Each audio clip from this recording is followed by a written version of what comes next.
Salut les loups! Hey, aujourd'hui, on est venu récupérer de la poudre de lycopode. Hein? Plus précisément, de la poudre de claviforme. OK? Lycopode claviforme. Je pense qu'il y a environ comme 125 espèces de lycopodes dans le monde. OK?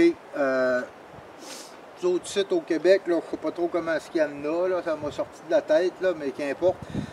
Il y en a une coupelle, OK? Nous autres, ce qui nous intéresse, c'est le claviforme, OK?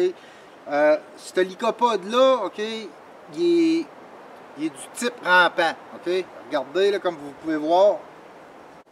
Regardez ici, on en a une bonne exemple, OK? De comment ce qui est rampant, OK? Regardez, là. Ça peut ramper là, assez sur une longue distance, OK? Regardez, tout ça, c'est le même, là. Et puis là, ça va s'entremêler là-dedans, puis tout ça, OK? Bon. Regardez toutes les belles petites, les beaux épis récupérés ici, OK? Bon. Vous avez vu, c'est style rampant, OK? Il y a, vite de même, il y a du lycopode qu'on appelle brillant, OK, qui est une petite tige que je vais essayer de trouver un petit peu plus tard, mais regarde la photo qu'il y a là. Vous avez vu, c'est un lycopode brillant. Le lycopode brillant, lui, il ne fait pas d'épi, OK? C'est pour ça qu'on ne peut pas retirer la poudre de ces lycopodes-là, fait qu'on c'est pas les autres qu'on cherche. Il y a le lycopode foncé aussi, OK? Je vais essayer de trouver. Normalement, je devrais être capable aussi d'en trouver ici. On verra plus tard, ouais, mais pour l'instant, check cette photo-là. Le lycopode foncé, lui, il fait des épis. C'est plus rare. Tu sais, tu vas en avoir des fois 1 sur 10 ou 1 sur 5 qui va faire des épis. Donc, c'est beaucoup plus rare. Donc, tu ne te casses pas la tête avec eux autres non plus. C'est vraiment le claviforme avec lequel que tu vas travailler le plus. D'ailleurs, regardez le gars, regardez comment est-ce qu'il y en a ici, là.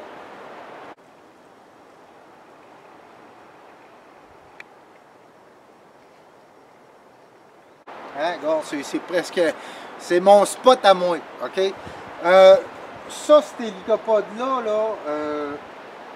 d'ailleurs, pourquoi que je récupère la poudre, OK? Personnellement, pour moi, c'est pour montrer toute la puissance des plantes aux gens, OK? Souvent, sur le bord du feu, quand je donne mes enseignements à du monde, je vais en lâcher une poignée dans le feu. Puis ça, ben, ça va prendre en feu, ça va faire une boule de feu. En fait, ça va faire une boule de feu, mais si tu essaies de mettre le feu à la poudre de tout ça directement comme ça, elle ne voudra pas prendre. Il va falloir qu'elle soit volatile. OK? Regardez cet exemple-là.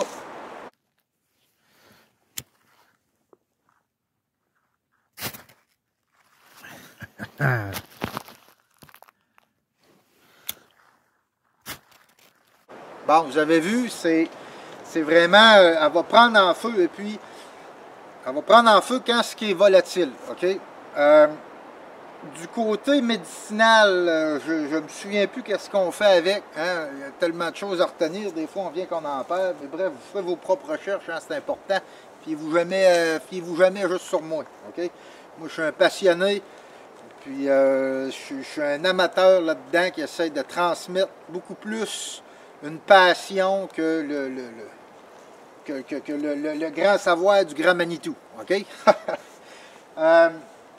Donc, au niveau du cinéma, on va se servir de cette poudre-là.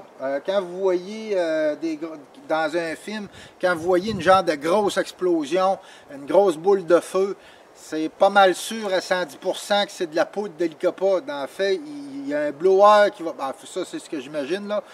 Il y a un blower, il y a un système qui fait en sorte que ça lance la poudre dans les airs pour faire un nuage, puis après ça, ben, tu dois avoir comme un système au propane qui allume ça, ce qui te donne l'impression de la boule de feu à plus grosse échelle que ce que vous venez de voir. Okay? On peut s'en servir aussi parce que, étant donné qu'il est rampant, on peut s'en servir comme décoration, décoration de Noël. À une certaine époque, on s'en servait comme décoration de Noël. Regardez, je vais vous montrer. Regardez, on s'en servait comme décoration de Noël à cause de son imputricibilité. Yes, bon, c'est un grand mot, ça, il doit bien avoir resté... il doit bien avoir comme 16 lettres là-dedans. Bon, donc on s'en servait ça à une certaine époque comme décoration de Noël. On en faisait des ballots aussi, puis écoute, ils s'en servaient un peu comme des couronnes de sapin ou de ce style-là. Là. Fait que moi, tu vois, là, je m'en suis récupéré une branche et puis que je vais mettre en décoration chez nous, probablement dans ma bibliothèque, quelque chose du genre. OK? Fait en réalité, il y a un moment pour venir chercher ces épis-là. Moi, je viens chercher, comme là, je suis un petit peu tard en automne, il a commencé à être ouvert. OK? Il y a l'épi qui va être fermé.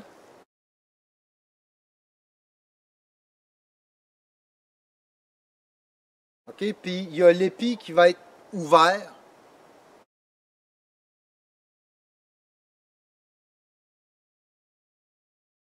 Bon, vous avez vu la différence entre les deux. Tu peux commencer à récupérer les épis, OK, qui sont fermés et puis les faire chasser chez vous. OK? Moi, je les mets dans un pot maçon puis je vais les brasser. OK? Quand est-ce que je vais récupérer les épis qui sont fermés, OK? Je vais en récupérer, exemple, disons 1 sur 2, OK? Ou 2 sur 3, tout dépendant comment il y en a, mais je ne les récupère pas toutes en colon, OK? Pourquoi? Parce que, dans le fond, la poudre que c'est un soufre végétal, première des choses, c'est pour ça que ça pogne en feu de même. Mais, de ce que je me souviens, c'est comme un sport, OK? Donc, ça agit un peu comme les champignons. Donc, si tu les récupères toutes, elle va avoir de la misère à se reproduire, OK? L'année d'après. Donc, c'est pour ça que quand les épis ils sont fermés, t'en laisses. Quand les épis ils sont ouverts, comme aujourd'hui, ils sont pratiquement tous ouverts, là, tu peux en récupérer, regarde, s'il y a 2 épis sur une branche, tu peux les récupérer tous les 2. Ils sont ouverts, ils ont eu le temps de se saupoudrer et tout ça. Donc, tu en récupères, mais tu en récupères plus que d'habitude, plus que si c'est fermé, mais pareil, tu essaies d'en laisser aussi. Hein. Tu ne prends jamais 100% de tes récoltes. Ça, c'est agir en tata. Fait que moi, là, regarde, je vais les mettre dans un pot maçon. En fait, je vais les récupérer. OK, je vais les couper. Prenez-vous des petits ciseaux, des petits sécateurs. Si tu tires dessus, tu vas perdre plus de poudre. OK? Fait que je les coupe, je les mets dans mon pot maçon. Là, c'est bien certain, là, je fais une récolte, je vais le récupérer comme il faut. Quand j'arrive à la maison, je les transfère dans un autre pot maçon. J'en prends une petite poignée, je mets ça là, OK? Puis là, je les brasse. Ce qui va faire sortir ma poudre. OK? Là, le temps il est un petit peu humide, là. Fait que c'est sûr que quand j'arrive au camp, là, je vais le mettre proche du poêle, puis je vais m'assurer que l'humidité sort comme il faut après ça. Puis après ça, je vais me mettre à brasser. Je vais récupérer la poudre. OK? Puis après ça, je vais prendre un petit tamis, OK? Que je vais mettre. Si vous avez vu, je vous montrer une image, un petit tamis comme ça.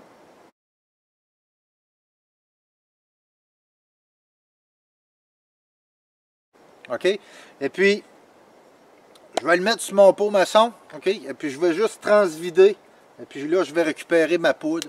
Et puis, ma poudre, ben, comme que je dis, moi, ma poudre, personnellement, elle me sert dans mes enseignements aux gens quand vraiment je veux montrer toute la puissance qu'une plante peut avoir. OK? Parce que, vous avez vu, c'est assez impressionnant comment est-ce que juste un petit peu de poudre, OK, peut donner une bonne flamme. Donc, imaginez-vous quand j'en ramasse une bonne poignée puis je mets ça dans le feu, ça fait une pas pire de flamme. Et puis là, ça vient chercher la curiosité des gens qui sont avec moi. Et puis à partir de là, ben, le druide que je suis peut commencer à donner un peu son enseignement en ayant démontré toute la puissance d'une plante. Et puis ça starte bien une soirée aussi sur le bord d'un feu. Quand tu veux un petit peu impressionner tes chums ou de quoi de même, tu garoches ça dans le feu. Ça fait que... Faites attention à ne pas vous brûler la barbe. Ça, le feu n'est pas pire là-dessus. Mais c'est une belle petite ressource à connaître.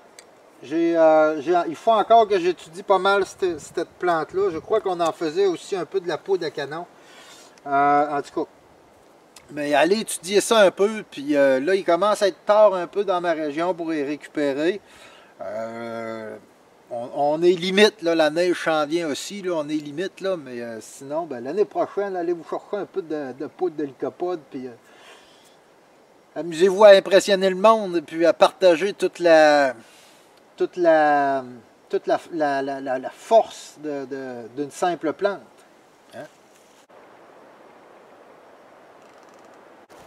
Allez, regardez ici, là. Donc, il y en a un ici, un lycopode foncé, comme que je vous parlais tantôt. OK? Mais c'est comme je disais, c'est pas avec lui que vous allez, ramasser la poudre. OK? C'est vraiment avec le lycopode claviforme que vous allez ramasser. Le lycopode appelé foncé, lui, il fait pas beaucoup d'épis. OK? Fait que ça vaut pas la peine. Il faut que vous essayiez de trouver vos spots. Et puis de toute façon, ça pousse beaucoup plus nombreux les claviformes que les foncés. Là, je vais essayer de vous trouver, un lycopode brillant, voir. Il y a sûrement ça, mais de toute façon, vous avez vu la photo. Je vais quand même essayer de vous trouver ça pareil à le loup, avec mon œil de lynx.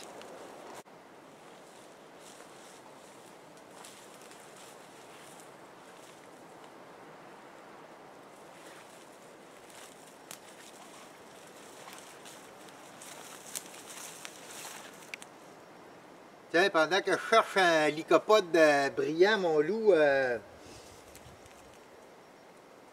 train de penser, là, je vous ai parlé de 3 sortes de lycopodes. Il y en a un quatrième qui me vient en tête, le lycopode aplati, que je ne penserais pas retrouver ici. Ça fait que, regarde cette photo-là. Là.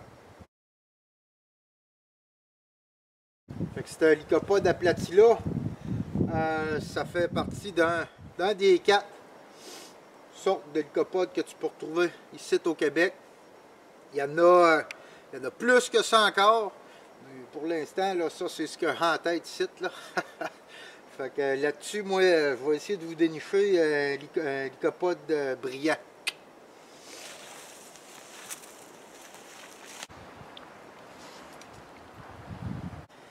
Fait que ici, là, vous le voyez, là, on a le lycopode brillant que je vous parlais. Celui-là, c'est juste comme une tige, OK? Puis il fait pas d'épis, celui-là. Fait que ça vaut pas la peine d'essayer de courir après pour la poudre de lycopode. Mais vous allez voir, c'est ce qui ressemble à des petits sapins vraiment pas hauts. C'est pas mal ce qui conclut pour la poudre de lycopode. Et puis au fil de mes études, je vous referai une petite vidéo un petit peu plus poussée, mais que j'étudie le lycopode un peu plus. Et toute ma vie à étudier ça, fait que pour l'instant, on parlait de la poudre. Fait que c'est ça que c'est aujourd'hui pour ma récolte d'épis de lycopode. Hein? Fait que là, j'ai ouvert le pot, là, puis on va le laisser chasser comme ça, hein, proche du poêle, là, ça va chasser. C'était un petit peu humide aujourd'hui, là. Et puis après ça, ben, je vais en prendre des petits morceaux, je vais en prendre une petite poignée, et puis je vais le cogner dans un autre pot maçon, en brassant mon pot maçon avec le bouchon. Et puis on va faire sortir la poudre de ça, et puis je vais transférer ça par la suite, je vais transférer ça dans mon petit pot que je me ramasse. J'essaye, étant donné que le printemps prochain, je vais commencer à faire de la philosophie en forêt. Je ne sais pas si tu as vu mon annonce, là, mais bref. Étant donné que je vais commencer à rencontrer de plus en plus de gens, je vais avoir besoin de beaucoup plus de poudre pour montrer la puissance des plantes. Alors, je n'ai ramassé quand même pas pire. Fait que c'est ça que c'est, mon loup.